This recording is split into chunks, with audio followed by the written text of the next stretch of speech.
Ah, vale. Buenos días, no hay bienvenida porque esta es vuestra casa, así que esa me la ahorro. Ahora sí, me gustaría un agradecimiento por vuestro compromiso, por vuestro trabajo de todo el año, que esto es realmente lo más complicado, el día a día, cada sábado con los chavales, el trabajo con los institutos, etc. Agradecimiento sincero por el compromiso y por vuestra implicación. Este es el 13º año de estas jornadas, con este formato. Pero sabéis que llevamos más de 30 años con otro tipo de formatos, de fin de semana, u otros tipos de formatos que llevamos formándonos, juntándonos para reflexionar sobre la realidad que nos rodea y cómo mejorar esa realidad. El objetivo de estas jornadas de reflexión y de las que hemos hecho a lo largo de la historia, pues de alguna manera ha sido intentar cambiar el mundo. Un mundo que está construido sobre los valores de poder, acumulación de la riqueza, dinero, individualismo, la persecución de la diferencia, etc. Un mundo que nos ha traído lo que nos ha traído, la crisis climática, cada vez las diferencias entre pobres y ricos son mayores, etcétera, etcétera, etcétera. Y por tanto reflexionar, como decía, en construir un mundo nuevo, un mundo que debe de estar basados en valores de solidaridad, de compañerismo, de cuidado a las personas, de cuidarnos entre nosotros, de cuidar el planeta, de respetar la diferencia, etcétera, etcétera. Valores que todos, desde cada una de nuestras organizaciones, tendremos que poner en marcha, porque esto es un modelo cultural que tiene que estar en el día a día y que no será posible un cambio de este modelo cultural que está poniendo en riesgo hasta nuestro planeta, nuestra especie humana, no será posible sin estos valores. Así que en estos años de recorrido hemos estado hablando de energías renovables, hemos estado hablando de banca ética, hemos estado hablando de un montón de cosas. Pero además con compromisos. Ya tenemos las instalaciones, Manolo me confirma, en operativas, las instalaciones de placas solares. Prácticamente todas las entidades tienen sus ahorros en una cooperativa de crédito de la comarca. Prácticamente la mayoría de los que están aquí también tienen sus ahorros en una cooperativa de crédito o su factura eléctrica en una entidad cooperativa pequeña fuera de las grandes entidades. Hemos hablado de todo esto y han pasado personas, amigos maravillosos. Pues recuerdo a algunos, a Dolores Reig, Marciano Sánchez Baile, a Cristian Felber, pero en especial me gustaría recordar a Arcadio Oliveres. Arcadio Oliveres, que ha estado durante 30 años acompañándonos, prácticamente cada 2-3 años Arcadi venía a nuestras jornadas. Arcadi falleció el año pasado y nos gustaría, pues eso, tener un recuerdo hoy, decirle a Arcadi que su semilla está en cada una de nuestras entidades y que ahí permanecen vivas para educar en la no violencia y en la paz. Arcadi, allá on estigues, saps que t'estimem. Por último, gracias y sobre todo, gracias Arcadi por todo lo que hizo por nosotros. Por último, tenéis el programa. Cuando acabe Antonio Manuel viene una presentación de unas experiencias, pero vamos a ser flexibles porque vamos a aprovechar que Antonio Manuel viene de Córdoba y Elia, que está por ahí, viene de Córdoba y bueno, hasta que dure, y luego como tenemos la tarde, las experiencias podemos ser flexibles.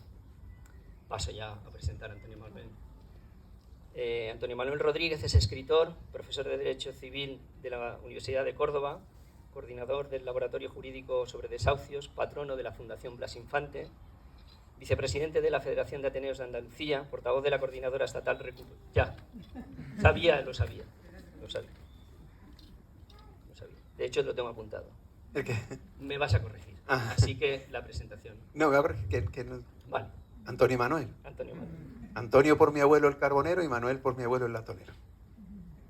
Ahora nos contarás un poco de tu presentación. Os quiero decir también que en cuanto acabe Antonio, no te lo he dicho, pero bueno, creo que firmarás algunos libros, menos el mío.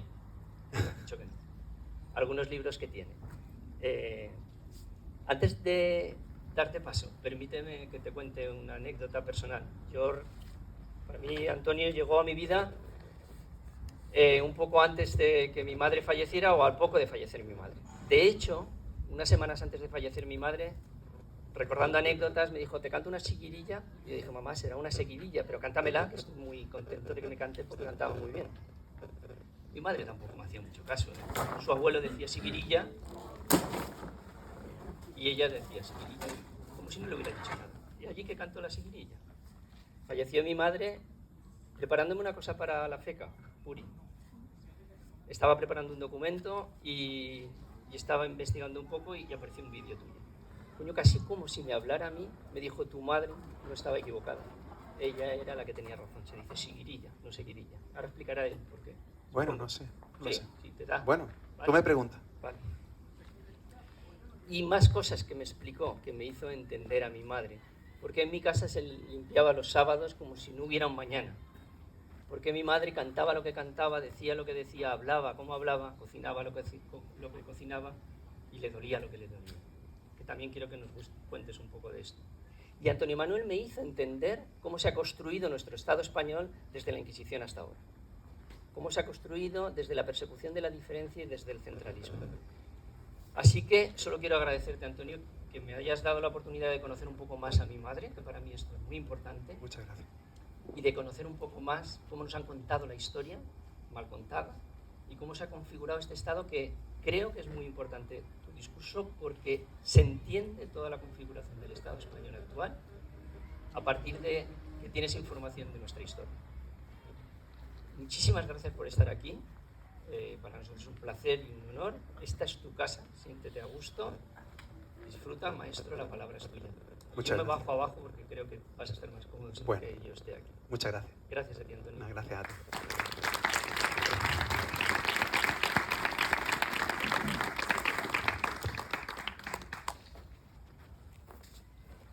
Me conmueve una presentación como la tuya, una acogida como la vuestra. Y realmente me siento nervioso, como si se me removieran las cárcavas de la sangre. Porque es cierto, me siento como en casa. Yo he nacido, he crecido en el movimiento ciudadano como activista y entiendo que este es el camino. El camino es el salir al patio, sentarnos con la silla, tocarnos, vernos y buscar una causa común, porque las causas son las que unen y normalmente las formaciones políticas, los colectivos acaban dividiendo, pero las causas son las que nos unen, ¿no? Habitualmente no doy las gracias al principio, suelo hacerlo siempre al final, porque entiendo que debo dar las gracias si me las merezco, si no, no. Y en este caso quiero dar las gracias de antemano, de verdad. Os doy mucho las gracias porque para mí es un placer estar aquí, la oportunidad que me ha brindado Julio, y luego veros a vosotras y a vosotros, y también a mis paisanos de las entidades andaluzas aquí en la Comunidad Valenciana. Me pidió que hablase de la persecución del diferente y lo que voy a hacer es compartir con vosotros una reflexión en voz alta. Voy a reflexionar en voz alta. Y quiero comenzar con una anécdota de mi infancia. Mis padres, que son familia muy humilde, yo provengo de una familia muy humilde, pues ahora entiendo que jóvenes se fueron de veraneo una sola vez en su vida, una sola vez. Y me dejaron en casa de mi abuela. Era el verano del 77, así ya podéis calcular que soy mayor, ya tengo una edad. Fue en el verano del 77. Y yo me quedé en casa de mi abuelo solo y jugaba solo. Entonces cogí unos atlas que tenía mi abuelo, un atlas que tenía de 1943, o sea, de plena Segunda Guerra Mundial, y un atlas que tenía de la España franquista. Y lo que hice fue jugar a recortar los mapas y hacer como un propio mapa mío con los países o con las zonas que tenían más o menos los mismos colores. Entonces me salió un país enorme que contenía Castilla la Vieja y que contenía la Alemania nazi, más o menos, ¿no? Y luego con las fichas de las damas colocaba como unos ciudadanos, como unos habitantes dentro de aquel mapa, y coloqué precisamente la blanca y no dejaba pasar a las negras. Entonces el juego era el que las negras tenían que invadir la blanca y que las blancas tenían que proteger ese territorio, ¿no?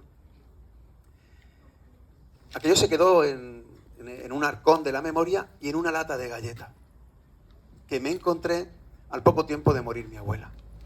Estaba en casa de mi abuelo, en un desván que tenía arriba, y cuando me encontré y vi lo que había creado, me dio un miedo terrible.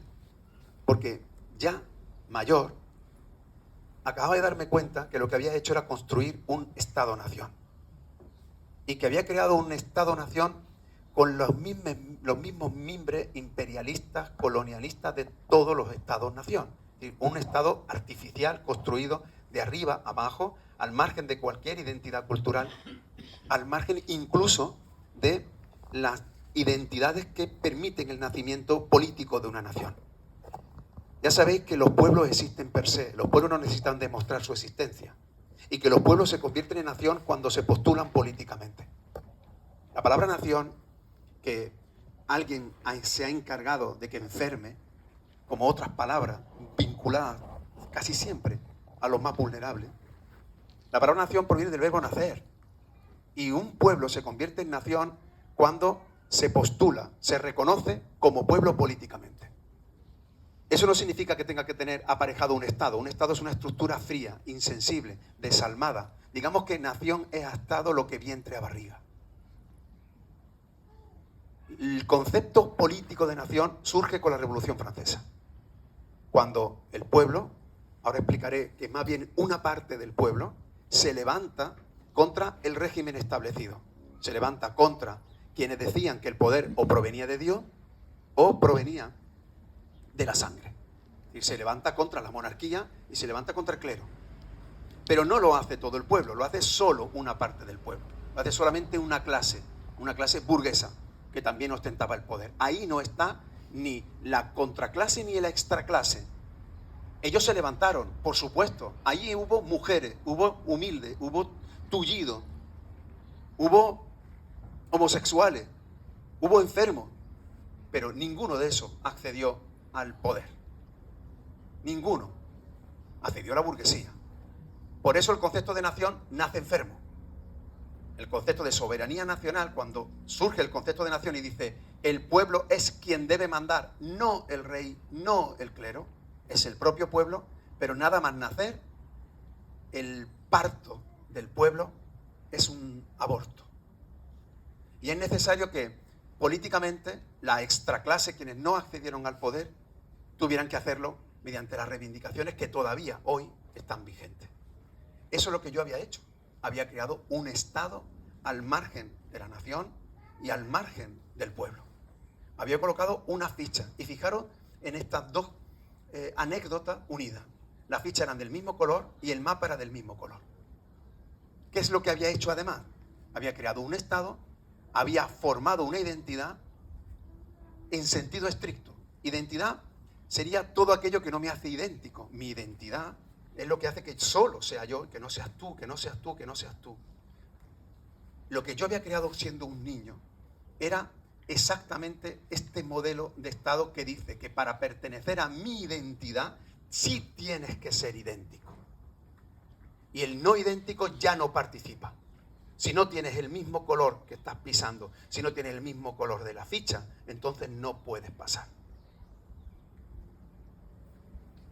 Ese fue el paradigma de nuestra forma de ser, de nuestra forma de entender la vida, especialmente de los pueblos mediterráneos. Es decir, el ser por pertenencia a una tribu, el ser por pertenencia a un suelo, el ser por pertenencia a una sangre, nunca lo fue. Jamás. A mí me ha emocionado que llegar y encontrarme que se llama movimiento ciudadano. La palabra ciudadano es exactamente la misma que político. Ciudadano y político es la misma palabra en griego y en latín. El ciudadano es el que pertenece a las civitas y el político es el que pertenece a la polis. Hemos sido nosotros, nosotras, las que nos hemos encargado en abrir una brecha insalvable entre los conceptos ciudadanos y el concepto político. El ciudadano no es solo un habitante, es quien participa de la vida pública activamente porque sabe que lo que le vaya a ocurrir forma parte de su soberanía. Exactamente igual que el político. Lo que hemos hecho ha sido delegar nuestra soberanía en otro y lo hemos llamado político, y el político se ha creído que la soberanía le pertenece y se la ha quitado al ciudadano. Pero el concepto de ciudadanía, y esto es muy hermoso lo que voy a decir, el concepto de ciudadanía es el concepto mediterráneo de información y de pertenencia política. Es decir, yo pertenezco a algo porque yo quiero, no porque tenga el mismo color de pelo, el mismo color de ojo, la misma sangre. Eso es importantísimo. Fijaros que este concepto de pertenencia libre, es decir, yo soy o pertenezco a una comunidad porque quiero y así la comunidad me reconoce, es un criterio que ha informado a toda la mediterraneidad. El nombre Mediterráneo es bellísimo en árabe. Es al-Bahr al-Abyad al-Mutawassit, el mar blanco del medio. Ahora entenderán por qué hay un mar rojo, por qué hay un mar negro. Es el mar blanco porque todas las aceras eran blancas. Da igual que estuviese en Jerusalén, que estuviese en Tánger o que estuviese en, no sé, en cualquier pueblo costero de Andalucía o del Levante. Te rajamos en el cielo, Leo. Pero ¿qué define la mediterraneidad? ¿Qué define a todos esos pueblos, además del blanco de las paredes y el verde de los olivos? Lo que lo define es el concepto de ciudadanía. El concepto de pertenencia política porque yo quiero, que surgió en Atenas de manera imperfecta, pero claro que sí. Estamos hablando de hace muchísimos siglos donde el ciudadano, es decir, el que pertenece a la polis, no podía ser ni mujer, no podía ser esclavo. Claro, eso también ocurrió durante Roma. Pero lo que sí es importante es que, por ejemplo, la Bética, el sur peninsular, la Bética, tenía el mismo rango senatorial que la misma Roma. Y por eso podía dar incluso emperadores, dio 2 emperadores, Adriano y Trajano. ¿Y eso por qué? Porque tenían la misma ciudadanía. Y también se extendió a partir del 212 con el edicto de Caracalla a todo el imperio romano. ¿Por qué estoy diciendo todo esto? Porque quiero que ahora, más o menos, hagamos un brevísimo repaso de cómo hemos ido conformando nuestra historia para entender que se ha ido desmontando este criterio, poco a poco.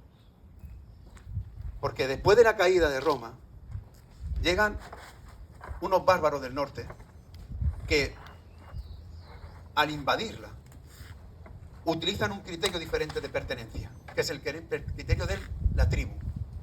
Los godos, tú eres godo, porque eres hijo de godo. Eso no es lo que ocurría con el Imperio Romano. ¿Me estáis entendiendo? Eso no pasaba cuando éramos béticos. Eso no pasaba.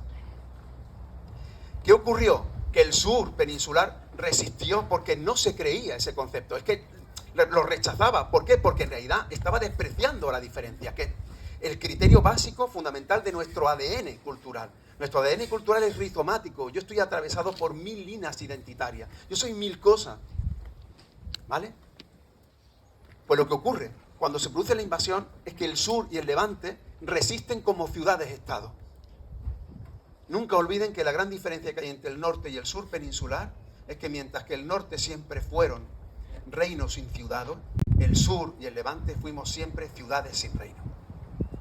Y cuando se produce la conquista goda, los núcleos urbanos eran tan poderosos. Pensad que Córdoba, capital de la Bética, tenía el segundo teatro del imperio después de Roma. El segundo.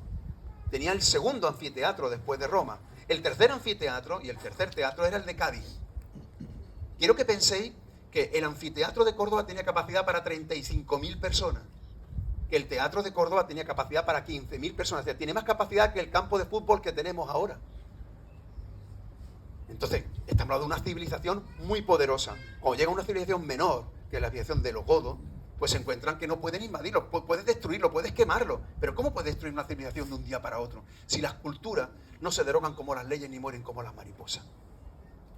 Eso supuso que durante un siglo y pico mantuviésemos esa identidad, repito, fundada en un concepto político importantísimo, que es el concepto de la ciudadanía. Al final acabamos siendo invadidos, se intenta imponer este criterio tribal y pasa algo que probablemente lo hayáis estudiado en vuestros libros de texto y que me parece clave para entender la historia de la península. Y es que durante el siglo VI, el sur y el levante peninsular fueron bizantinos.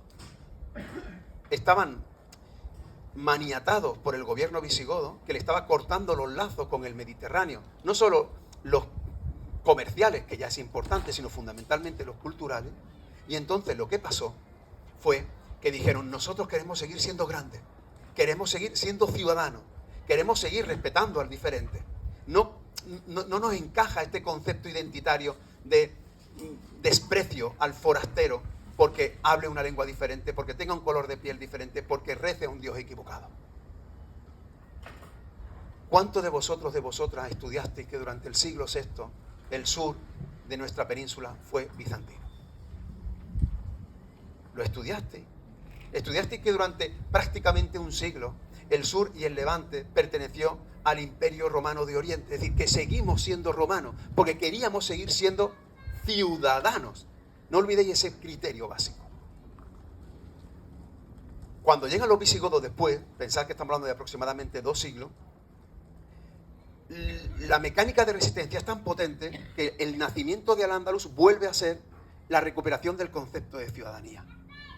Cuando Abderramán I se proclama califa en Archidona, lo hace con 2 elementos que para mí son muy emocionantes. Dicen, os voy a devolver la seda y os voy a devolver el Mediterráneo. De nuevo os voy a abrir el Mediterráneo. Lo que está diciendo es, voy a devolveros el concepto de ciudadanía.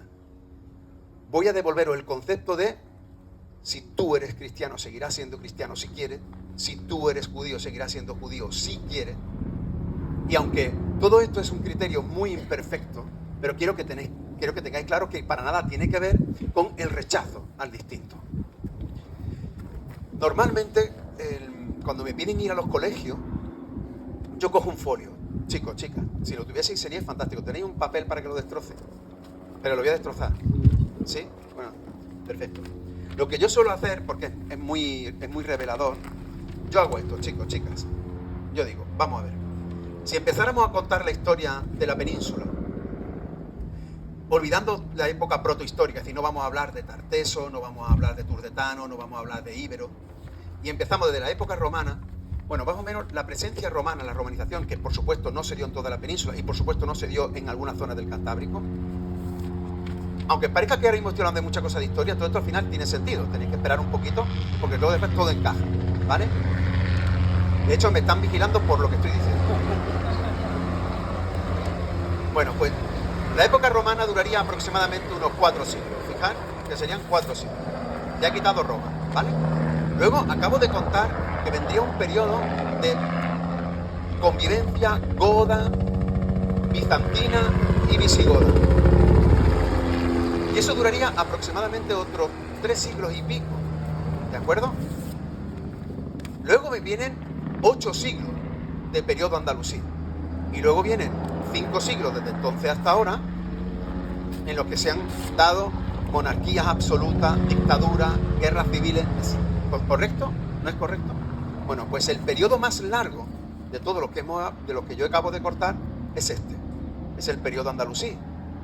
En consecuencia sería el periodo más largo en vuestros libros de texto. Es el que más espacio ocuparía en los libros de texto. ¿A qué es verdad? ¿A qué es cierto? ¿Y a qué no es así?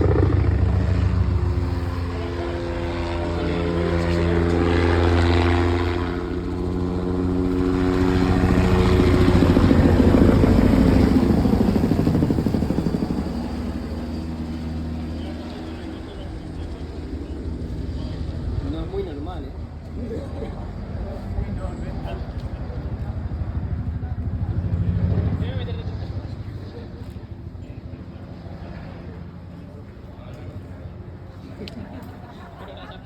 Bueno, ¿estáis bien? Sí. A ver, recapitulo un poco.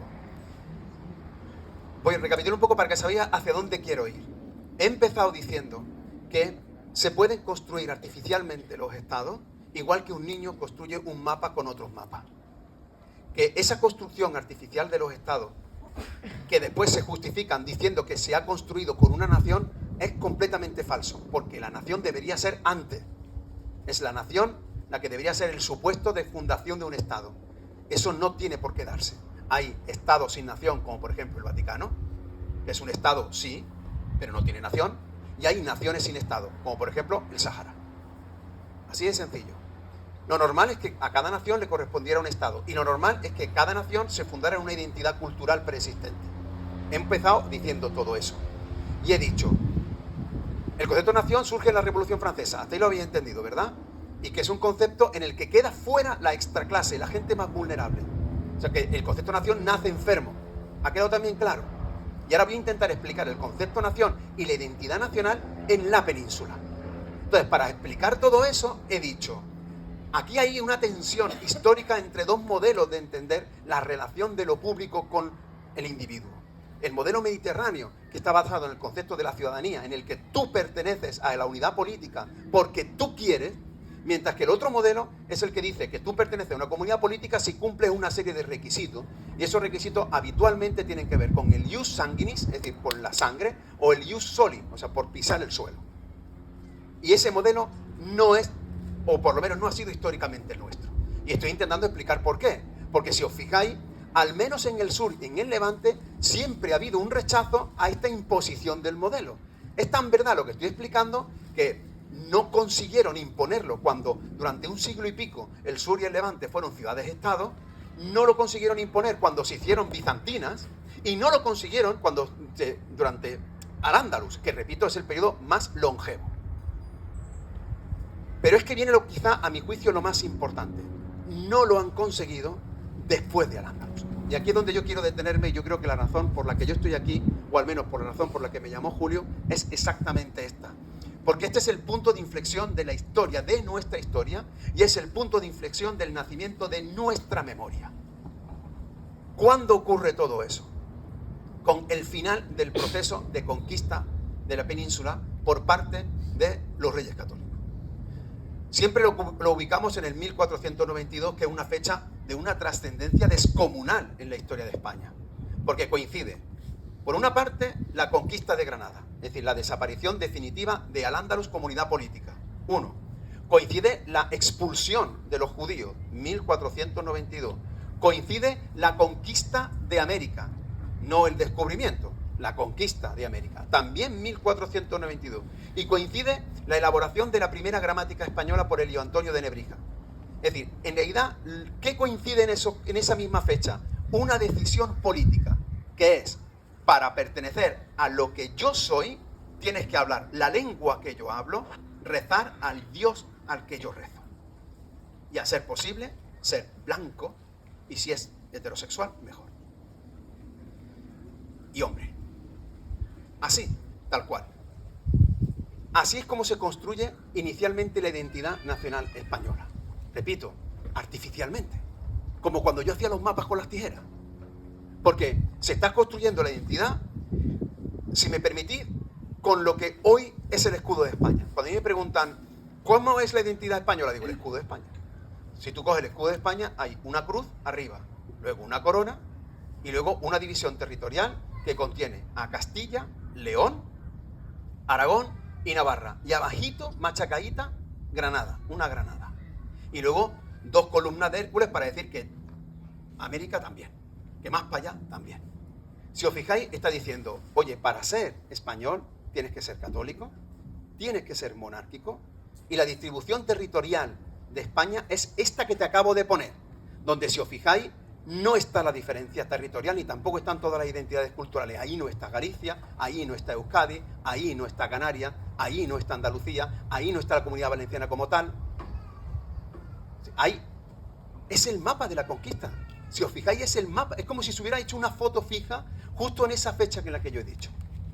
Y repito, a partir de ese momento se construye una identidad nacional basada en el exterminio del distinto. Sea porque eres distinto pellejo afuera o porque eres distinto pellejo adentro. Fijaros que lo primero es la persecución y expulsión de los judíos, 1492. A partir de ese momento, la persecución de nuestros moriscos. A ver, un pequeño impasse, importantísimo antes de que yo siga. ¿De acuerdo? Vamos a ver.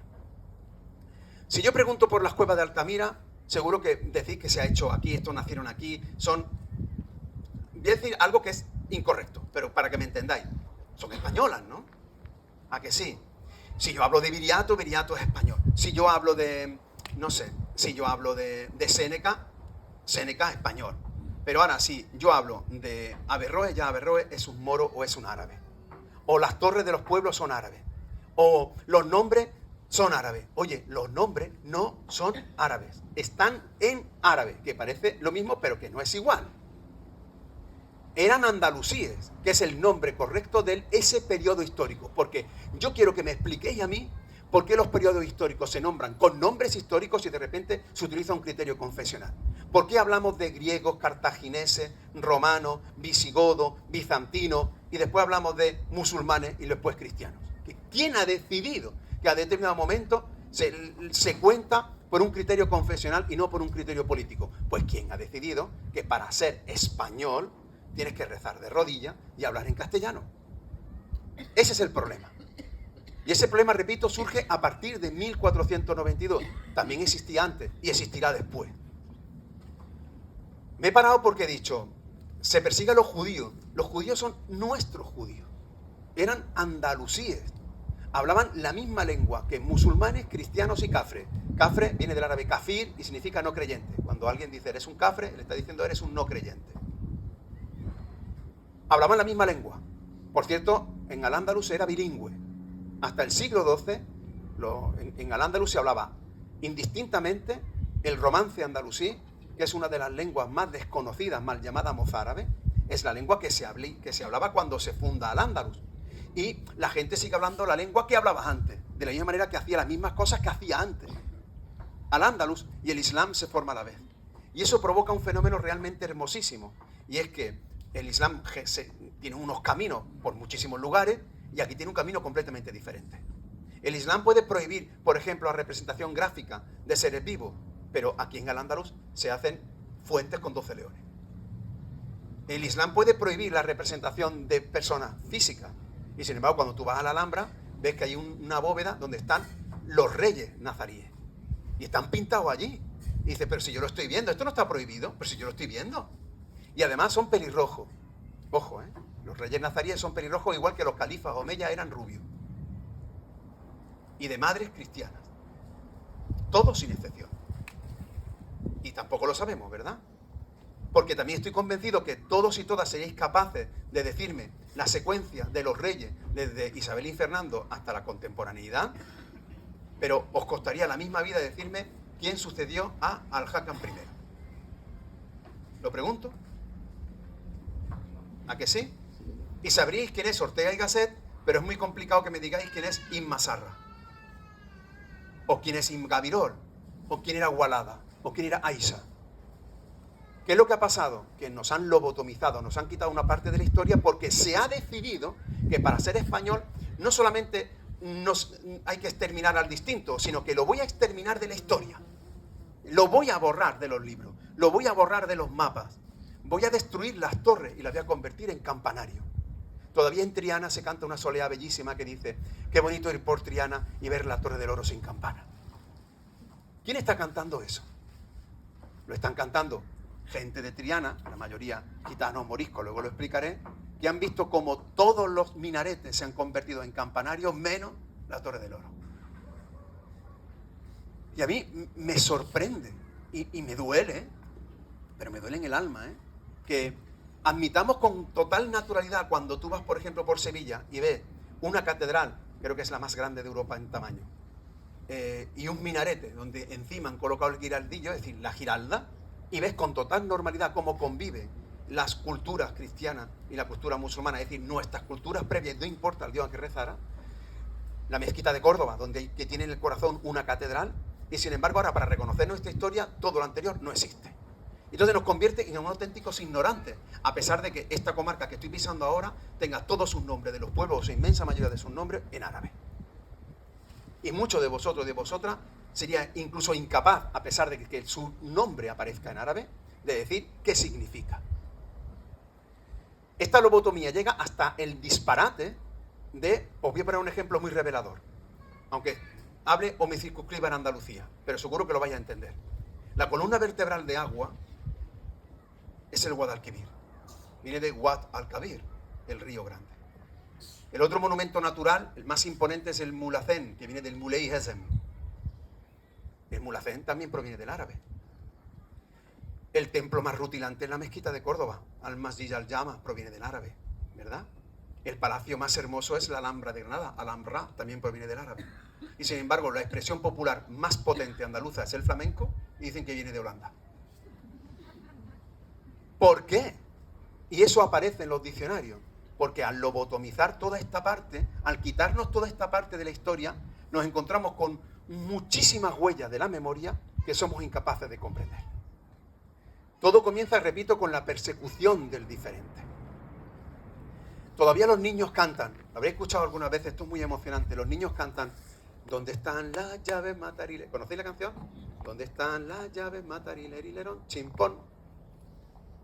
En árabe, mauta significa muerte. Rilla significa viaje. Mauta rilla, matarile, significa muerto en el viaje.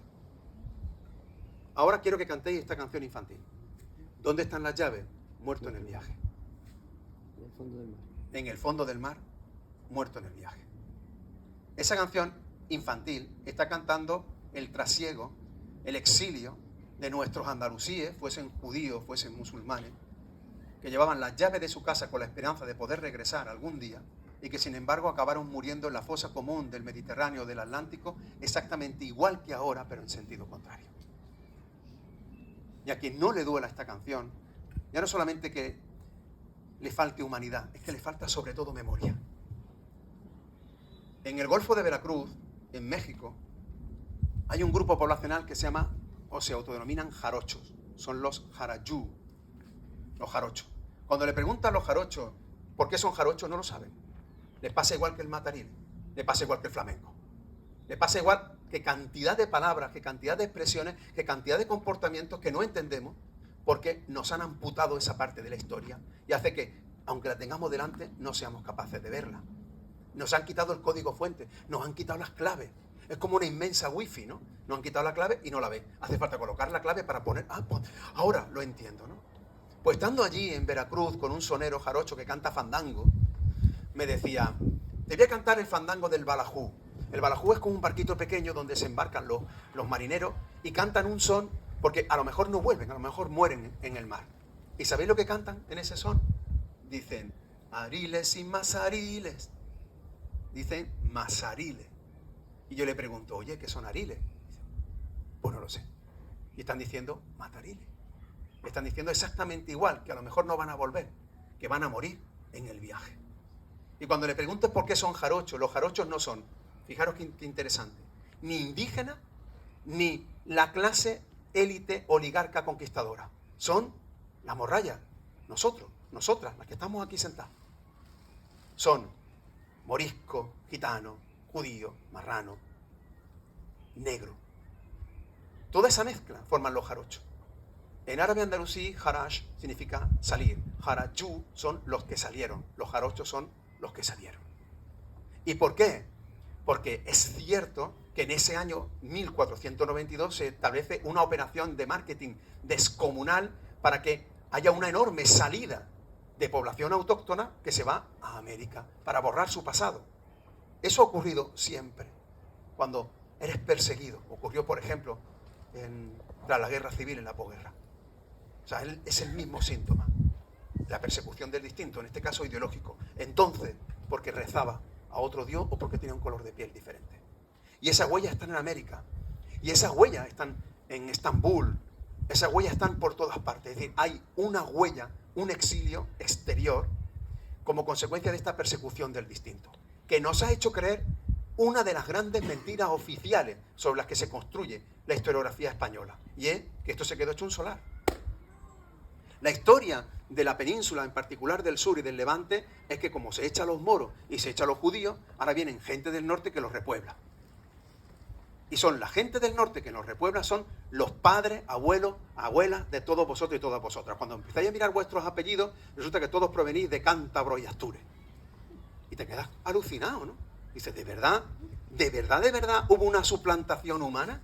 ¿Hubo una suplantación humana en América? Es decir, cuando España conquista América, hay una suplantación humana, o sea, se derriban a todos, se matan a todos, y ahora todos los que están en América son hijos de españoles porque hablan español.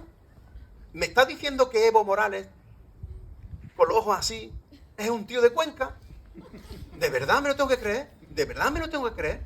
Y yo lo que os pregunto es, ¿yo tengo que aplicar esa misma lógica en la península? Es decir, cuando Hitler conquista Francia, desde que Hitler conquista Francia, todos los que viven en Francia son alemanes y hablan alemán.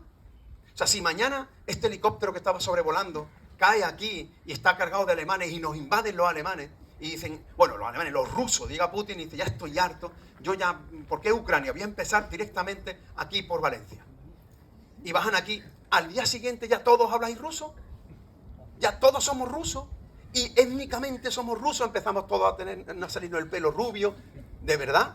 Pues eso no lo hemos creído. No hemos creído los dos grandes cuentos que fundan la historiografía española, que es la invasión árabe y la reconquista. Las dos grandes mentiras de nuestra historia. Oye, ¿por qué no habláis de invasión romana? Estoy hablando a vosotros, jóvenes, que hace poco lo habréis estudiado en vuestros libros. Cuando estudiáis la invasión romana, se llama la invasión romana. Hubo una invasión romana, pero la hubo, ¿verdad? Oye, que tuvieron que venir los romanos con... Oye, hombre, hubo una invasión, ¿no? Cuando estudiasteis el descubrimiento de América, ¿estudiasteis la invasión de América? ¿La estudiaste? Oye, hubo una invasión de América, ¿no? ¿A qué no? Fijaros que se habla de romanización, se habla de descubrimiento, pero cuando se habla de Al-Ándalus es una invasión árabe. La perversión de las palabras. ¿Que hubo invasión? Pues claro, como hubo invasión romana, como hubo invasión o una conquista americana. Pero que hubo romanización también, e islamización y arabización peninsular. De la misma manera que cuando se produce una invasión castellana, que es la mal llamada reconquista, también hay una imposición de una lengua concreta y una expulsión del diferente. Pero eso no ocurrió en los periodos anteriores. Y esa es la clave. Con todas sus luces y sus sombras. ¿Me estáis entendiendo?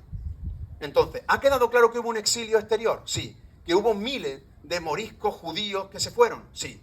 Pero la gran verdad es que la inmensa mayoría se quedó. Porque si a ti te conquistan y esto se convierte en un solar, le cambias el nombre y ya no se llama Albufera.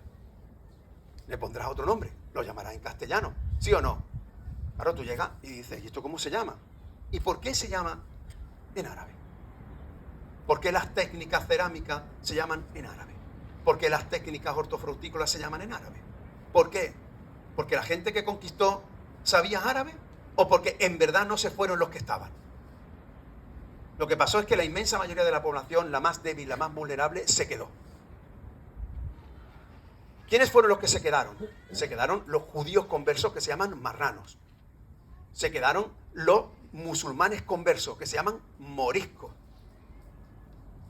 Ahora, nosotras nos cuesta la misma vida distinguir un árabe de un andalusí, de un mudéjar, de un morisco, de un moro. Si yo os preguntase, pasaría yo un mal rato.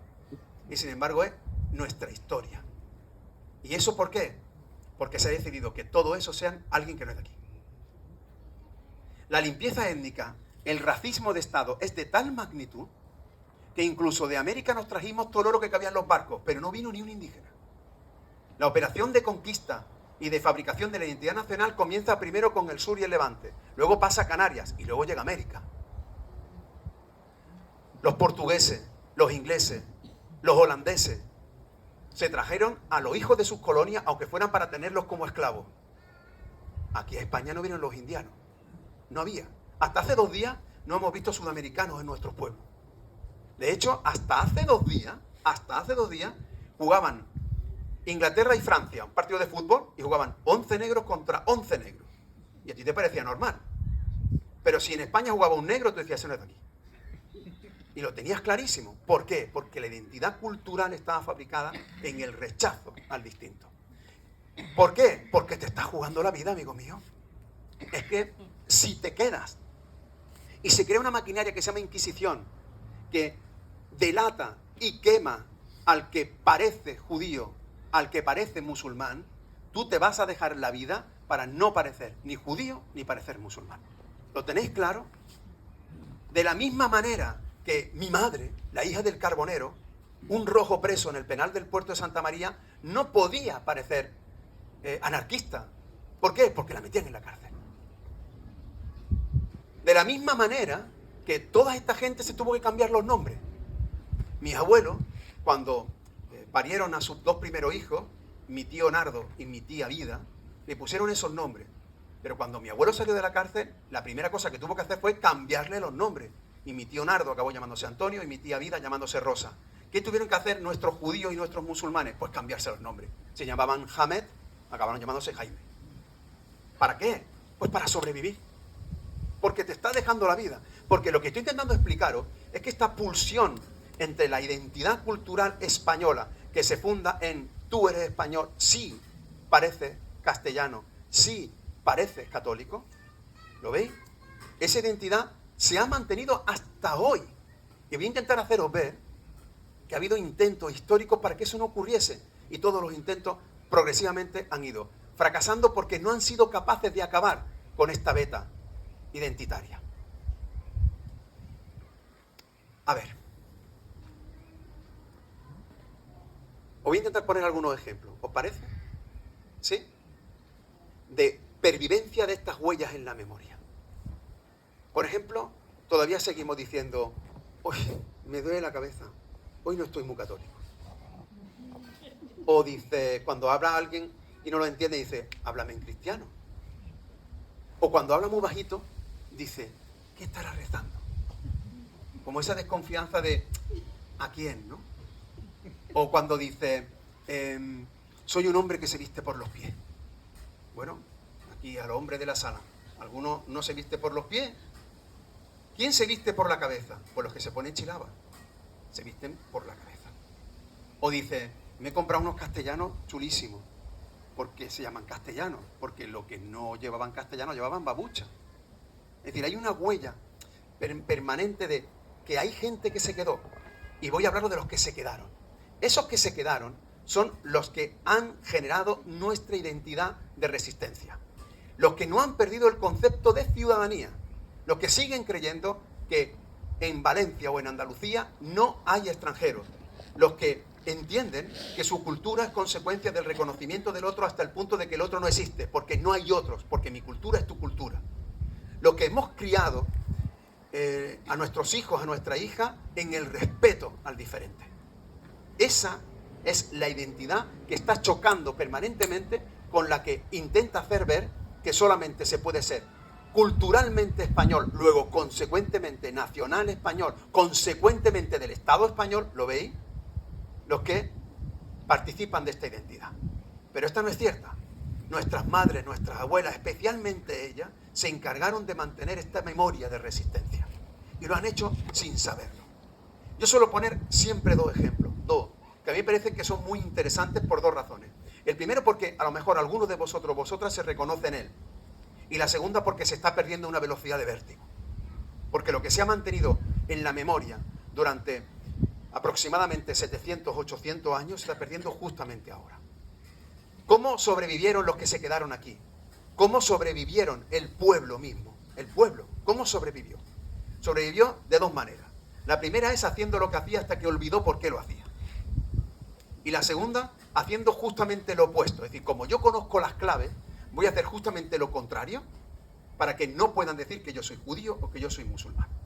Les voy a poner dos ejemplos que los pongo siempre y uno ya lo ha advertido Julio. El primero, hacer lo que hacía hasta que olvidas el porqué. Fijaros, yo no soy musulmán. Y para entrar en una mezquita, la primera vez que lo hice fue en Níger, en el corazón de África. Y me encontré a un niño que llenó la palangana de agua, hizo la ablución, es decir, hizo el vudú, que se llama, lavarse, purificarse antes de entrar. Y cogió el niño e hizo esto, mirad, se arremangó y se lavó así. Se echó agua en la cara, en los ojos, en la boca, en los oídos, sopló por la nariz y terminó frotándose el pelo. Cuando yo lo vi a mi padre, porque mi padre se lava así. Si es que mi padre se lava así. Y mi abuelo. Y cuando he trabajado en el campo, los jornaleros y las jornaleras andaluzas se lavan así. Se lavan exactamente en este orden. Mi madre todavía se enfada con mi padre porque escupe por la nariz y mancha el espejo. Esa forma de llamarse, de lavarse, en algunos lugares de Andalucía, no sé si ocurre aquí también en el Levante, se llama agafar. Por supuesto, tampoco lo busquen en el diccionario. Agafar viene de uno de los 99 nombres de Dios para los musulmanes. Es el perdonador. Se están lavando y están a la vez pidiendo perdón. ¿Por qué? Por haberse convertido. Pero eso lo sabría la primera generación, lo sabía la segunda, pero ya la tercera lo olvidó. La cuarta no tiene ni idea. Lo sigue haciendo, pero sin saber por qué. El segundo ejemplo, hacer justamente lo contrario. El ejemplo que puso Julio. Hasta hace 2 días, nuestras madres, nuestras abuelas, han hecho sábado. Se ponían a limpiar las casas precisamente un sábado. Y abrían las ventanas, las puertas, y se ponían como locas limpiando una casa precisamente un sábado.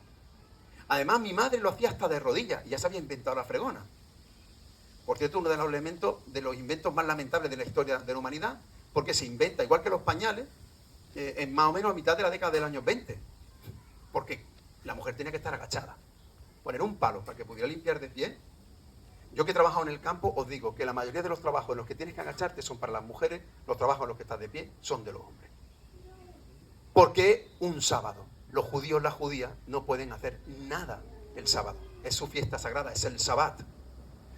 Luego, si tú limpiabas el sábado públicamente, estaba diciendo, no me delatéis como judía, como marrana, que es el nombre de una judía conversa, porque ¿no veis que estoy limpiando un sábado? ¿Lo veis? Yo no puedo ser judía. Fijaros que todavía se dice, me he quedado a 2 velas. ¿A que sí? Quedarse a 2 velas es porque en Sabbat se encendían 2 velas. Entonces, si te pillaban con las 2 velas, pues te quitaban todos los bienes y además te mataban. Entonces era quedarse a 2 velas. O, por ejemplo, habréis escuchado 1000 veces la expresión, no jodas la marrana. Oye, no, joder la marrana no es tener relaciones con un cerdo, con una cerda. Es tener relaciones con una judía. Y generar problemas. Voy a poner un ejemplo de las dos. Os pongo un ejemplo de las dos mezcladas. Es un ejemplo de mi abuela Rosario. Mi abuela Rosario hacía unos dulces por Navidad, que allí en Andalucía se llaman perrunas. Y estos dulces de perruna lo hacían con aceite para la calle y con manteca de cerdo para la calle y con aceite para casa. En aquella época mi madre mi abuela abría la puerta de la calle porque las puertas estaban abiertas y no había ningún problema de que estuvieran abiertas, que es otra de las herencias inquisitoriales. La Inquisición obligaba a que las casas estuviesen abiertas los viernes y los sábados. ¿Por qué? Porque los viernes es la celebración de los musulmanes y los sábados de los judíos. Entonces, oye, vaya a ser que estés rezando, vaya a ser que lo estés celebrando, la puerta tiene que estar abierta. En muchísimos lugares el mecanismo de resistencia fue colocar una cortinita. Entonces, hay muchas casas tienen una cortina, la puerta está abierta, pero tiene una cortina, es decir, mantienes tu intimidad y estás cumpliendo con la normativa. Y en el zaguán, que es uno de los espacios sagrados en muchas de las casas andaluzas y peninsulares, especialmente en el sur y en el levante, se colocaban postempletes donde estaban vírgenes. Antes estaban allí por los textos sagrados, o bien o del Corán o el Talmud. Ahí pues se coloca una virgen. O incluso se cuelgan chorizos y morcilla para que sepas que, oye, este no puede ser musulmán ni puede ser judío. Bueno, pues con la puerta abierta mi abuela ponía las tortas de manteca de cerdo y una botella de anís. Para la gente que pasaba o para la gente que entraba. Y cuando yo iba a cogerlo, decía mi abuela, esas no, esas son para la calle. Tú comete la de la casa. Y la de la casa resulta que no tenían manteca de cerdo. Y ahora yo pregunto, ¿por qué lo hacía mi abuela así? Mi abuela no tenía ni idea. Mi abuela había perdido todas las claves. Pero mi abuela estaba haciendo lo que aprendió de su madre y ella de su madre. Y ella de su madre en un determinado momento en el que tú tenías que aparentar por fuera que no eras judío ni musulmán y por dentro seguía haciéndolo hasta que olvidaste el porqué. Lo mismo ocurrió con las palabras. Lo mismo ocurrió con nuestra forma de hablar. Yo soy andaluz. Y no podéis ni imaginaros lo que me molesta, como si me estuvierais pegando una patada en el hígado cada vez que se dice que yo hablo mal. Hombre, ya está bien, ¿no? O sea, yo hablo mal, pero un asturiano puede hablar en asturiano. Y se puede hablar en bable. Y se puede hablar en aragonés. Pero yo hablo mal, tío. Además, nosotros, sobre los andaluces, pesa la eterna sospecha de que somos malos católicos y malos españoles, ¿no? Entonces hablamos muy mal el castellano y tenemos que estar siempre rezando por la mañana, por la tarde y por la noche. Vaya a ser, oye, que sea sospechoso de ser musulmán o ser judío. ¿Qué tiene que ver? Una de las expresiones de resistencia es precisamente la Semana Santa andaluza.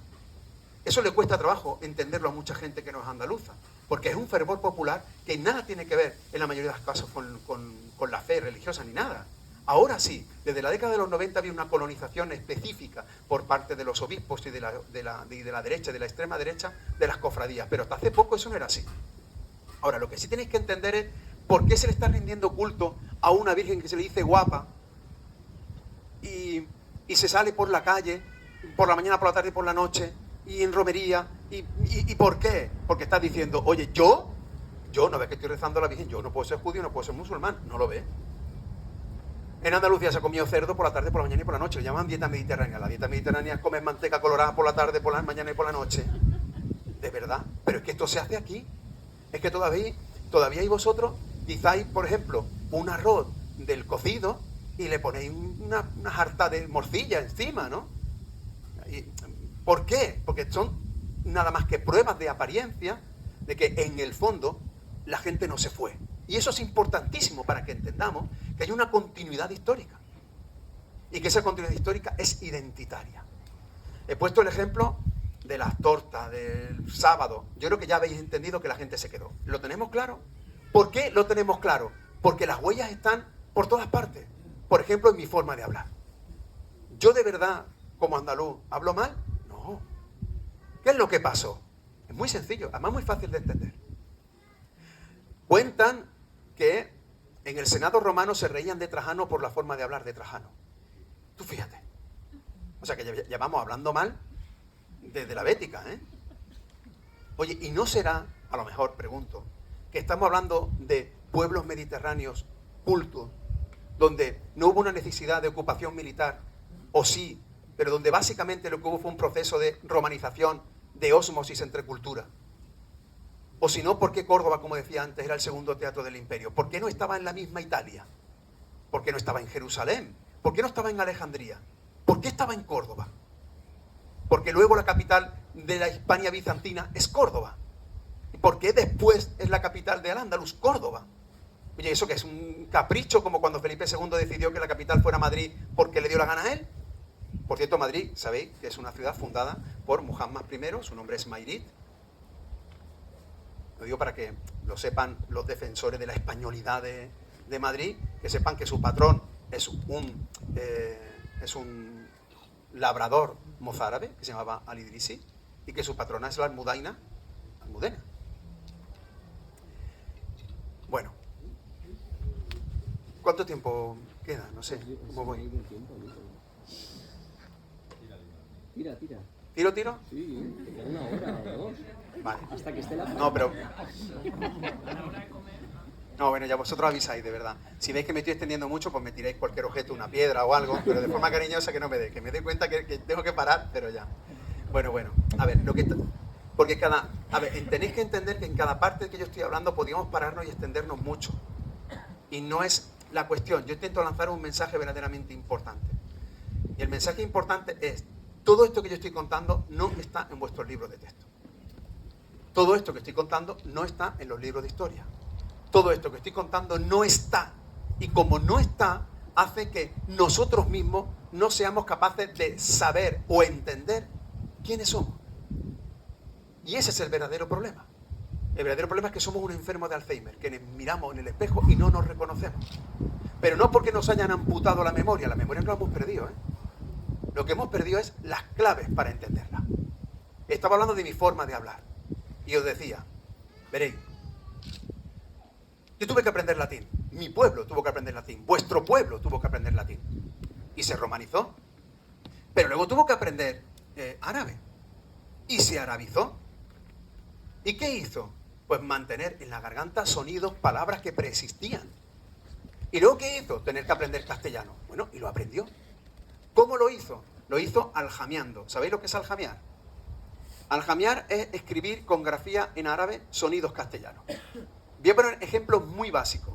Imaginad que tenéis que aprender mañana inglés y no tenéis ni idea de inglés, ¿vale? Y llega y te dice alguien, nature. ¿Y tú cómo escribes nature si no tienes ni idea de inglés? Pues pones nature. ¿Alguien pondría nature? No, pondría nature. Si tú no tienes ni idea de francés y te dice uno aujourd'hui, ¿tú escribirías aujour apóstrofe ui con h? ¿A que no? Pondría aujourd'hui, ¿verdad? Pues más o menos, ¿no? ¿Qué hicimos para aprender castellano? Pues utilizar los elementos fonéticos que teníamos en la garganta y los elementos gráficos que conocíamos, que eran el alifato, las letras en árabe. Entonces, si yo tengo que escribir, por ejemplo, la palabra casa, en árabe hay, por ejemplo, 5 sonidos que se parecen a la S, la C, la Z. Está la sin, la shin, está la za, está la zo, está la jain e incluso la ja. Entonces, los que elegimos la sin, como yo, que soy de la Vega del Guadalquivir, pues seseamos y decimos casa. Los que eligieron la za, cecean y dicen caza. Los que eligieron la zo, dicen caza. Los que eligieron la zain, dicen calla. Y los que eligieron incluso la ja, dicen caja. Y dicen a qué. Que en realidad, ¿qué es lo que hicieron? Pues mantener los sonidos que estaban en la garganta. Y ahora yo quiero que vosotros reflexionéis sobre vuestra propia forma de hablar. Y seguro que habéis reconocido la zain en vuestro valenciano. Y habéis conocido y reconocido, por ejemplo, la apertura de diferentes vocales, que tienen su raíz en sonidos anteriores hasta que se pierde el rastro. ¿Qué quiero decir? Que vuestra lengua, que es mi lengua, que es la lengua materna, no es la de un castellano mal hablado, ni muchísimo menos, sino el mantenimiento de sonidos anteriores. Voy a poner ejemplos bellísimos que a mí por lo menos me emocionan. Veréis, en el árabe la mitad de las letras son solares y la otra mitad son lunares. ¿Lo sabíais? Bueno, pues las solares fagocitan el sonido del artículo. O sea, si tú dices al-Sahara, en realidad está diciendo azahara. Porque la Z, el sonido Z, para que lo entendáis, se camufla con el artículo. Aceituna es zaitún. Pero no se dice al-zaitún, se dice azaitún. ¿Lo veis? Pues esa aliteración en el andaluz aparece por todas partes, ¿eh? Nosotros decimos carne. No decimos carne, decimos carne. Decimos Carlos. Decimos Sergio. ¿Es que hablamos muy mal? No, es que hay una huella de la memoria. ¿Lo veis? Lo mismo, nosotros no aspiramos la H. Dice, es que los andaluces aspiráis la H. Pero si mi madre no sabe si se escribe con H, ¿cómo la va a aspirar? Lo que está haciendo es que hay un sonido previo que se ha mantenido hasta ahora. Hay palabras del romance. El otro día, ayer mismo, explicaba en Xàtiva 2 o 3 palabras del romance que son preciosas. Por ejemplo, a ver, alpechín. Alpechín no es una palabra del árabe, es una palabra del romance que se hablaba en el andaluz. Lo que pasa es que el artículo es el árabe. ¿Por qué? Porque lo hemos arabizado, igual que nosotros decimos ahora guaseando. ¿Qué estás guaseando? ¿Lo veis? Exactamente igual. Bueno, pues era una palabra del romance que alude pues, a la sobra de las aceitunes. Voy a poner 2 ejemplos que son muy chulos, a mí que me encantan, que son picha y chocho. Todos sabéis lo que es picha y chocho, ¿no? Eso no lo tengo que explicar, ¿no? Afortunadamente.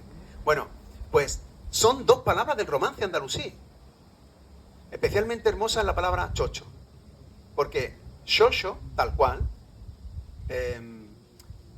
significa salado. Y en muchísimos lugares de Andalucía todavía a los altramuces se le dice saladito. En realidad, no solamente pervive el sonido, pervive la palabra y también pervive el significante y el significado. ¿Vosotros lo sabíais? No. ¿Lo saben? No. Pero es que lo más potente es que historiadores y lingüistas se niegan a aceptarlo. ¿Por qué? Porque significaría aceptar que la historiografía oficial de España no es cierta. Sería aceptar que la mayoría de la población no se fue, que la mayoría de la población se quedó. ¿Lo veis? Y que esa mayoría de la población es la que conforma la identidad cultural más auténtica, que es la de los más humildes.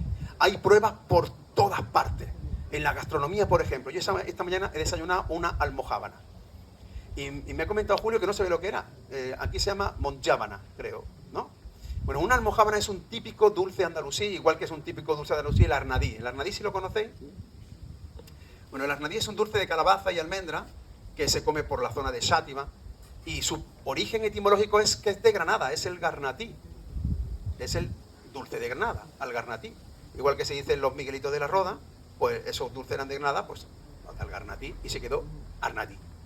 Bueno, en la gastronomía hay a patadas, hay huellas por todas partes, pero voy a contar la diferencia que hay entre una huella de resistencia, una huella conversa, de una huella andalusí. Recordad, la Andalucía es la que tú llevas haciéndolo toda la vida la misma hasta que olvidas el porqué. Eso es una almojábana. Una almojábana es una huella andalusí. Es el mismo dulce, igual que el arnadí, el mismo dulce de hace 1000 años. Que se come incluso en los mismos sitios y para las mismas oportunidades. Por ejemplo, las almojábanas se suelen comer en las Candelarias, en las fiestas de los solsticios, por ejemplo, en el solsticio de verano. Bueno, luego hay comida de resistencia, como por ejemplo el cocido. El origen del cocido es la adafina. La adafina era un guiso que se hacía preferentemente los sábados. No sé si ocurre aquí en el Levante, en Andalucía es muy común, no sé si está de acuerdo conmigo, es muy común guisarlo los sábados. Las mujeres se iban, lo dejaban sola y entonces el cocido se guisaba solo. Porque la adafina literalmente significa la que se cocina sola. Ese es el nombre del plato. Es un plato sefardí, porque es un plato sagrado que se comía en Sabbat. Pero, repito, al andaluz no son 3 culturas, es una cultura de cultura. Es un agua de agua. De forma que ese plato se comía por igual, por judíos, cristianos y musulmanes. y la mayoría lo comían el sábado. Pues bien, se comía incluso con agua de lluvia, se guisaba con agua de lluvia. Todavía se hace y dicen que es porque los garbanzos salen más tiernos. En realidad no es verdad, es porque lo estás guisando con lo que te trae del cielo, que es un plato sagrado, con el maná. Bueno, lo más hermoso, lo que hace que entendamos por qué somos lo que somos. Fijaros, cuando se produce la conquista, ¿qué es lo que le echamos al plato original? ¿Qué es lo que se le echa? Se le echa el cerdo.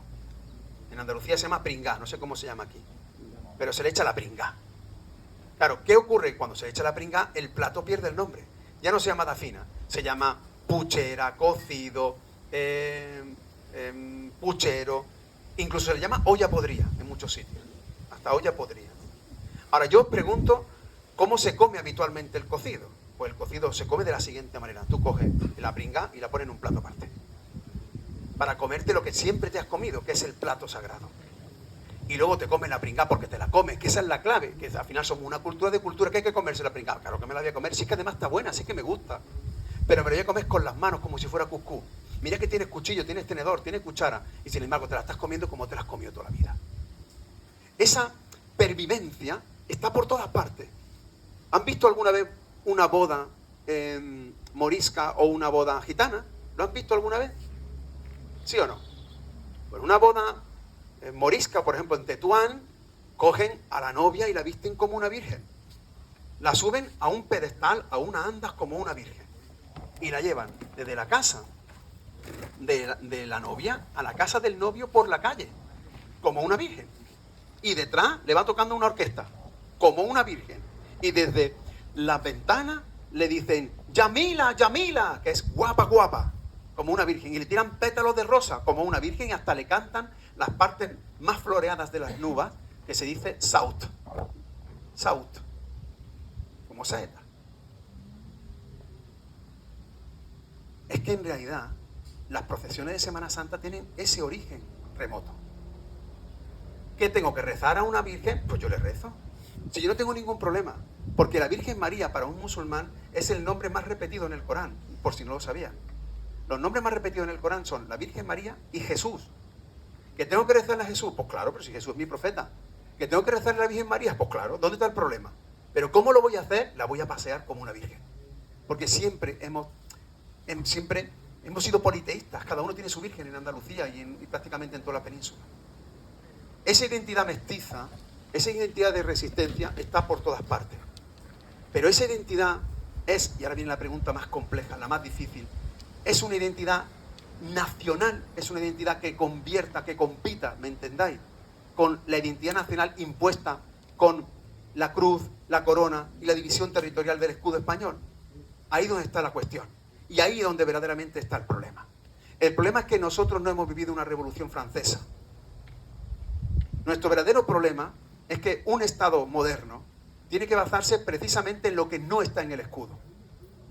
Y cuando se ha conseguido, o cuando se pudo conseguir, la restauración del régimen anterior fue tan bestia, tan descomunal, que incluso la posguerra y la dictadura lo que hizo fue justamente lo contrario, perseguir a cualquiera que no estuviera de acuerdo con la cruz, con la corona, con la división territorial. El verdadero problema es que ese conflicto se está manteniendo vivo precisamente ahora, con un doble problema. El primero es que hay gente joven que está aquí, que a pesar de todo lo que yo he dicho, no se siente reconocido en lo que yo he dicho. ¿Y eso por qué? Porque la inmensa mayoría de estas huellas han desaparecido. Yo puedo hablaros del cocido, de no sé qué, no sé cuánto, que son huellas de resistencia, y a vosotros os entra por aquí y os sale por aquí porque ya no coméis cocido, coméis hamburguesa. Y es normal. ¿Por qué? Porque hay un impacto descomunal contra las identidades culturales que se llama globalización. Y la globalización, en lugar de diversalizar lo que somos, nos están uniformalizando. Y es muy peligroso. Cada día somos más iguales en cualquier parte del planeta. Da igual que vivas en Dubái, vivas en Bogotá, vivas en Sydney, o vivas en Estocolmo, o vivas aquí en Manise, estás viendo Friends. Y si puedes te compra una camiseta. ¿Lo ves? Y ese es el verdadero problema. Hay una tendencia uniformalizadora para que todo el mundo consuma los mismos productos. Claro, eso Decía antes Julio, estamos viviendo una época terrible, ecocida, que está acabando con la piel del planeta. Sí, sí, y con las culturas del planeta. ¿O no? Porque en realidad, lo que nos hace humanos no es solo esa convivencia en paz con la naturaleza para no serlos agresiva, sino también la diversidad cultural. Y tan duro es que desaparezca una especie en el planeta como que desaparezca una forma milenaria de decir madre. Claro, es que tenemos que proteger nuestras identidades culturales. Nuestras identidades culturales están en peligro. ¿Y sabe quién están levantando la bandera de la defensa de la identidad cultural? La extrema derecha. Y ahí donde está el problema. Porque la extrema derecha está diciendo, con una perversión muy compleja, de fondo, pero muy fácil y simplista hacia el exterior, que están intentando acabar con nosotros. Están intentando acabar con nuestra identidad. Así que tenemos que defender como sea nuestra identidad, que es, repito, católica, monárquica y en castellano. Y si puede ser blanca y heterosexual. Lo que estoy diciendo es especialmente grave. ¿Por qué? Porque se fundan en una premisa que no hemos sabido, que no hemos ni siquiera intentado superar. Es nuestra ignorancia. ¿Quién sabe que durante el siglo XVI, durante el siglo XVII, prácticamente el 20% de la población de Cádiz, Córdoba, Granada, Sevilla, Valencia era negra? ¿Eso quién lo sabe? ¿Dónde había estudiado la esclavitud? ¿Había estudiado que España fue esclavista? ¿Había estudiado que fuimos el último estado en abolir la esclavitud? ¿Habéis estudiado que con la esclavitud se enriquecieron burgueses valencianos, burgueses catalanes, terratenientes andaluces y por supuesto la jerarquía católica? ¿Lo habéis estudiado? ¿Tenéis nombres, apellidos? ¿Podéis darme datos sobrados de esa cuestión? No. Tenéis datos salpicados, pero eso no está de manera transversal en vuestros libros de texto. ¿Habéis estudiado en vuestros libros de texto que en una noche de Santiago y Santa Ana de 1764 se ordenó la persecución y apresamiento de todas las gitanas y gitanos de España?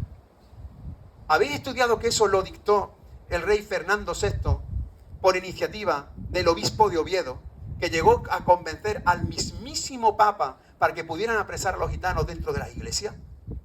Las iglesias que eran lugares de culto donde todavía se reunieron en la transición para que no pudieran ser apresados los que se oponían a la dictadura, pero sí podías apresar a un gitano. De hecho, todavía hoy, en el siglo XXI, los gitanos se ponen a pedir en la puerta de la iglesia pero no entran. Y se hizo también con el apoyo de los intelectuales, de los afrancesados, que decían que jamás podríamos ser europeos con una chumba, como los gitanos. Oye, a los hombres los llevaron a la Carraca de San Fernando, a Cartagena y al Ferrol. Y a las mujeres las llevaron a las casas de la Merced de Sevilla, de Málaga, de Madrid y de Córdoba.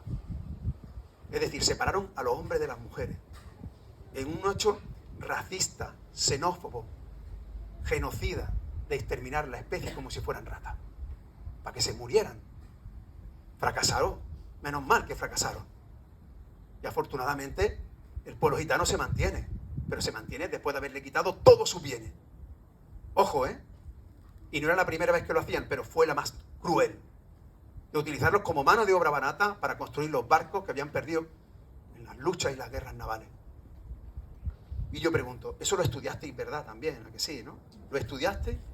Lo estudiasteis en el mismo capítulo donde estudiasteis la persecución de los judíos, la persecución de los moriscos, la persecución de los negros, la persecución de los gitanos y a nuestras mujeres en la historia. ¿A que sí? ¿A que lo recordáis? Lo estudiasteis en el mismo capítulo. Cuando estudiasteis las esclavas Quillán, cuando estudiasteis a Aisha, cuando estudiasteis la poetisa Walada, ¿a que lo estudiasteis en el mismo capítulo donde estudiasteis que se persiguieron a los gitanos?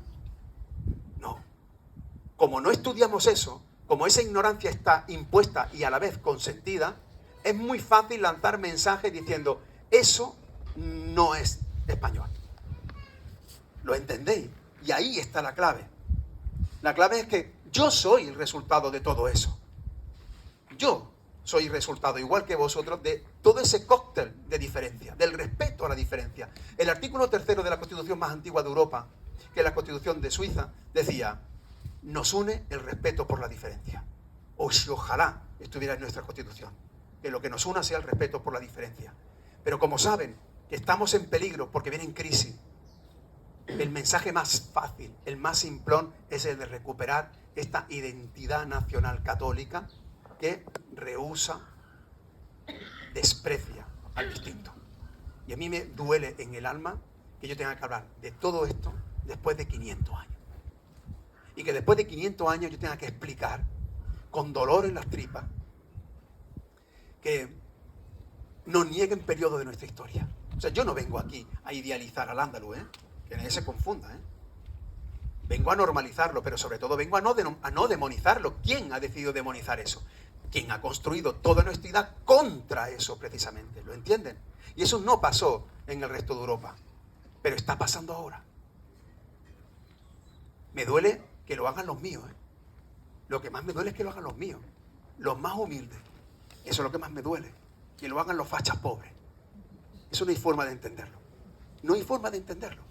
Tú, hijo de inmigrante, que desprecie al más humilde, tú, que le reniegue el pan y la sal por distinto, tú, que tuviste que alzar con tus manos estas casas, tú, ¿qué es lo que ha pasado? ¿Qué es lo que está ocurriendo? Bueno, porque está triunfando un mensaje simplista que está basado en la ignorancia de nuestro propio pasado. Y eso ocurre porque nuestra memoria no forma parte de la historia. Y no pasa nada más que hace 500 años, ¿no? Hace 50, hace 60. El otro día, el miércoles pasado, yo formaba parte de la Cátedra de Memoria Democrática de la Universidad de Córdoba, recién creada, ¿no? La primera película que proyectamos fue Pico Reja. Pico Reja es la fosa común abierta más grande de Europa. Está en Sevilla, en el cementerio de San Fernando. Puede haber aproximadamente unos 4.500 cadáveres esperando ser identificados y enterrados dignamente. ¿Cómo puede ser que yo lo esté diciendo esto en el 2022? ¿No? Y la pregunta es, que yo tenga que pelearme con alguien para decirle, perdón usted, que no estoy reabriendo heridas, que lo que estoy haciendo es memoria, justicia, que es que las familias se han muerto, que los hijos se han muerto sin poder enterrar a su madre y a su padre que están ahí, que saben que están ahí. Y eso no es humanidad. Cuando el domingo en la misa te dicen daros fraternalmente la paz, ¿lo dices pensando en eso o no?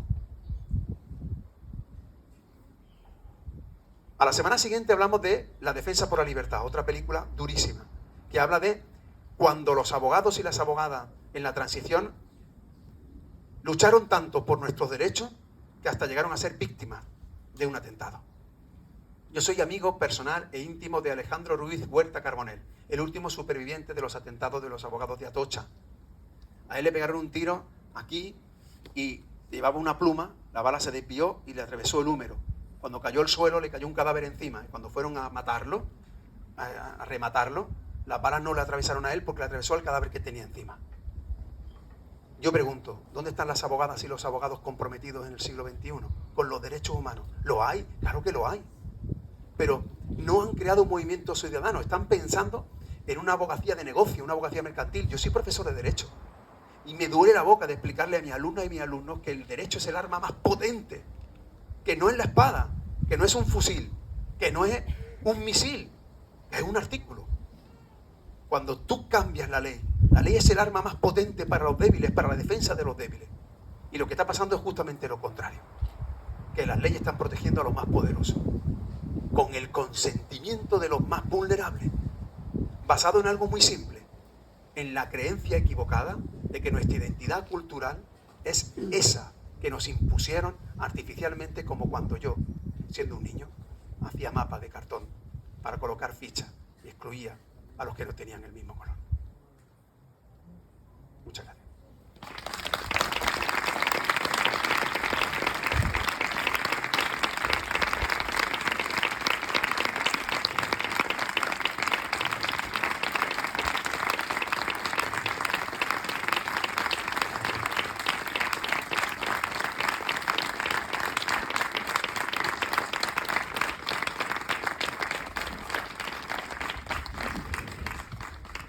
Me parece que si alguien quiere ¿Sí? preguntar, Claro, será un placer.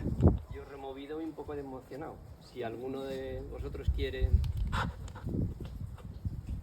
apuntar algo, cuando dices.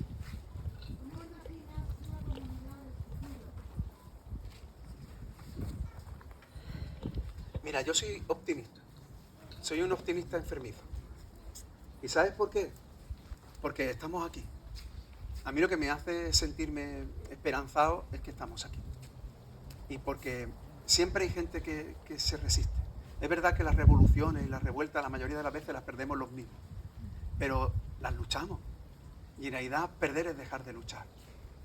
Yo ayer, en la charla de Sátiva, terminaba dando las gracias a los asistentes, contando una anécdota de mi abuela Rosario, que puede que te sirva para contestar tu pregunta. Yo admiré siempre a mi abuelo el Carbonero, un anarquista que se dejó la piel antes, durante y después de la Segunda República. Cuando me hablaba de sus luchas y de sus pensamientos, de su utopía, lo hacía con tal precisión que me contaba hasta la hora, el día. Pero mi abuela no me contaba nada. Mi abuela no me contaba ni una historia. Sin embargo, mi abuela la había vivido con él y no me contaba apenas nada.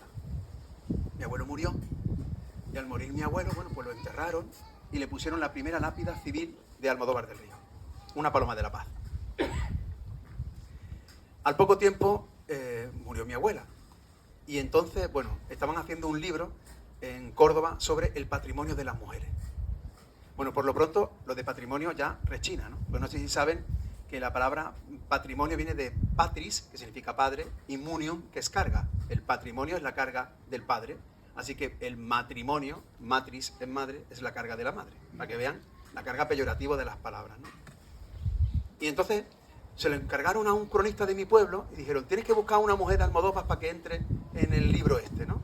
Entonces eligió a una condesa que cuando hubo una epidemia dio un poco de trigo. Entonces la que estaba allí de concejala dijo, esto no pega con el libro, ¿no? Entonces me llamaron a mí. Oye, Antonio Manuel, ¿por qué no escogemos una mujer del pueblo? Lo tenemos que hacer con urgencia. Digo, muy bien.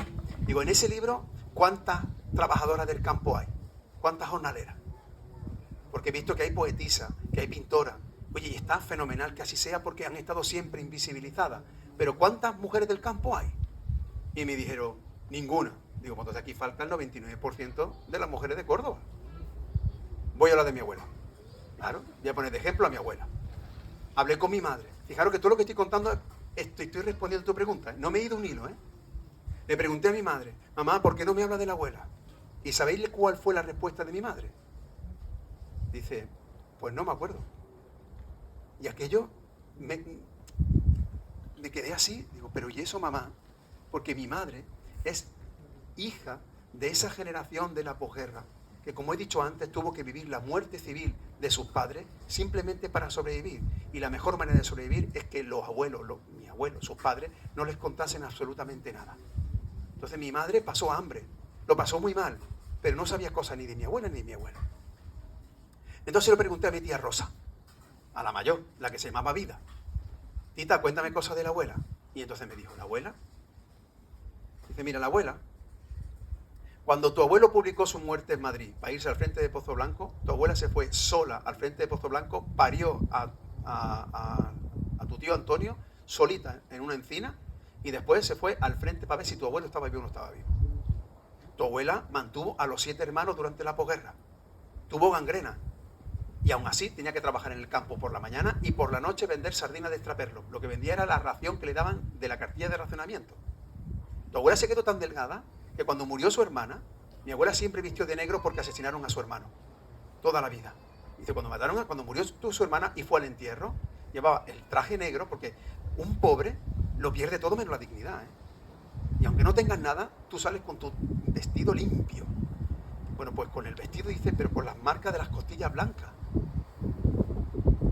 Tu abuela fue sola al puerto de Santa María a ver al abuelo y fue la única vez que vio la playa. Tu abuela sola fue al cine. Tu abuela sola consiguió dinero para sobornar a un juez y sacar a tu abuelo de la cárcel. Y tenía que viajar en el tren a tope. Se montaba sin dinero y se tiraba cuando venía el revisor. A tu abuela llegó un momento que tuve que decirle, para, porque no paraba de llorar, porque yo había estado con mi abuela y no había vivido nada de eso. Mi abuela no me había contado nada de eso. Nada. Solo me contó una cosa. Solo una. Una. Y es que en plena guerra civil, en el frente de Pozo Blanco, ellos estaban en Villanueva, los hombres estaban en la trinchera, y vinieron unos Stuka, unos aviones a bombardear. Y entonces cogieron las mujeres, a los niños los escondieron y se fueron al patio de la casa con una silla de Enea, se sentaron en círculo y se pusieron a comer pan y a contar chistes mientras caían las bombas. Para decir que sepáis que si vamos a morir felices y que no tenemos miedo, que estamos luchando, reivindicando la alegría como el arma más potente de los débiles. Tú me preguntas, ¿qué comunidad imagino? Mira, hemos pasado de todo. Hemos pasado persecuciones a moriscos, judíos, marranos, negros, gitanos, mujeres. Hemos vivido guerras de todos los tipos. En menos de 50 años, desde 1900 a 1950, hemos vivido 2 guerras mundiales, una guerra civil, 2 dictaduras, 2 monarquías, una república. Lo digo para cuando dicen que los 8 siglos del andaluz son todos iguales. Oye, en 50 años nada más que eso. O cuando hablan de que tenemos una civilización supremacista. ¿De verdad? ¿Lo que estamos tirando bombas en Ucrania? Todo eso ha pasado en todo este tiempo y seguirá pasando. Pero también seguirá pasando, seguirán existiendo gente como mi abuela, que seguirá creyendo en la revolución, en la alegría, en que merece la pena luchar, en que merece la pena venir aquí y sentarse en un patio. Y aunque caigan bombas, que en este caso son discursos de odio, discursos xenófobos, discursos racistas, discursos machistas, aunque eso esté cayendo ahora y son las verdaderas bombas que estamos padeciendo, aquí hay gente que está resistiendo. Y por esta gente yo le dejaría la vida. Y por eso soy optimista, porque esta gente, vosotros, vosotras, vaya a seguir existiendo, pase lo que pase.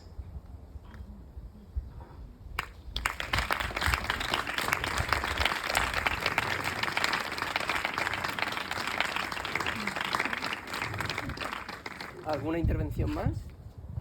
¿Alguien que...? Lo dejamos aquí, ¿no? Lo dejamos aquí. Vale. Pues, Muchísimas gracias. no, gracias a ti. Manuel. Emocionante. Pues muchas gracias. Gracias a ti.